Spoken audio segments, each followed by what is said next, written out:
জীবনে একবার হলেও সুন্দরবনে ঘুরতে যাবেন। আর সুন্দরবনে ঘুরতে গেলেই এরকম সুন্দর সুন্দর পাতিশিয়াল দেখতে পারবেন। সরি, পাতিশিয়াল নয়, এরকম সুন্দর সুন্দর রয়্যাল বেঙ্গল টাইগার দেখতে পারবেন।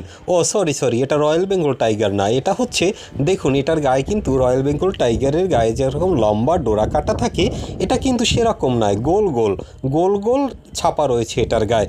যাই হোক, সুন্দরবনে এছাড়াও রয়েছে বিভিন্ন প্রজাতির প্রাণী যারা উন্মুক্তভাবে ঘুরে বেড়ায়।